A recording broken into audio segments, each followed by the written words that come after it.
ถ้าอยู่ในลักษณะนี้เนี่ยบางที่แสงสว่างเกิดจังสิก็บ่ต้องไปคิดมันให้เข้าใจคำว่าแค่เห็นว่าไปแม้สิรับตาอยู่ก็ตาม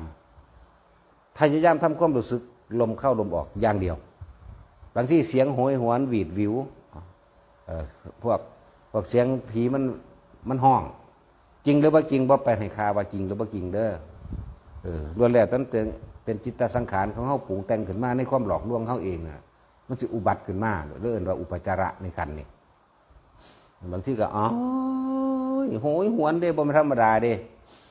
อันนี้เว้าตามประสบการณ์ให้ฟังบางทีก็หัวเราะแบบแบบเย็นอย่าเยือกแต่เฮาบ่มีความคิดส่งออกไปสงสัยว่ามันคือไผมันเป็นเจ้ากรรมนายเวรบ่มันเป็น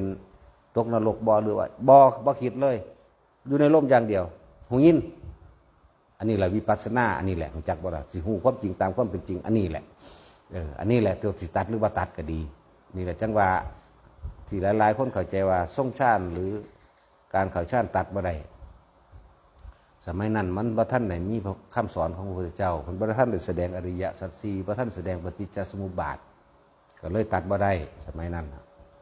สมัยนี้ได้ยินได้ฟังเบิดแล้วผู้ใดก็ฮู้เบิดเนี่ยทุกเกิดจากสิ่งอันเป็นที่รักเฮาหักผู้ใดผู้หนึ่งนอนบ่หลับคิดถึงเขาคิกไปพลิกมาอยู่หั่นอยากอยู่ใกล้เขาเป็นจังซั่นนั่นแหละทุกแบบนั้นแต่เฮ็ดจังไดมันสิดับได้ล่ะเนี่ยผู้หักหลานก็คิดถึงหลานผู้หักหมาหักแมวคิดถึงหมาถึงแมวผู้เป็นห่วงทรัพย์สมบัติอันอื่นๆเป็นทองเป็นเงินเป็นรถจอดไว้พุ่นไว้พี่คิดถึงนั่นแหละก็ฮู้อยู่ได้ล่ะผู้ใดก็รู้เบิดนั่นแหละอันที่ว่ามารู้ตัวนี้แล้วแต่แม้กระทั่งคำว่าอนิจจังทุกขังอนัตตาจังสิผู้ใดก็รู้คือกันนั่นแหละแต่ว่ารู้แล้วมันคือว่าดับได้มันคือว่าอาจสามารถที่หยุดความรู้สึกในความเป็นห่วงหรือว่างใจหรือเข้าใจในคำว่าอนิจจังทุกขังอนัตตาได้ละถ้ามันว่างแล้วบ่มีอย่างเลยนี่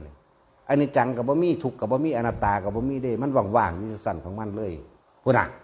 นี่ธรรมดาบ่ได้จังว่าเฮ็ดไปนั่นสิคอยที่นี่ทำให้บ่อยทำให้มากทำให้ชินบ่อยมากชินเมื่อคำว่าชินนั่นแหละคำว่าชินนั่นแหละมันจะเป็นอารมณ์เดียวให้เฮา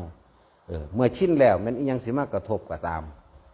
ความรู้สึกอันเกิดจากร่างกายโยกความรู้สึกอันเกิดจากร่างกายลอยความรู้สึกอันเกิดจากหน้าหยาๆตึงๆหน้ามึนตึงคล้ายๆกับมีอย่างไตคือสีเขาหน้าเขาตาเขาดังเขาจมูกจังสิมันสิบ่สนใจนี่แหละจังว่าชินชาละเฉยหรือเป็นอุเบกขานั่นแหละไปแต่ถ้าผู้ใดบ่มีตัวนี้สิบ่เข้าใจหรอกคำว่าผู้ใดไม่มีฌานผู้นั้นไม่มีญาณก็ดี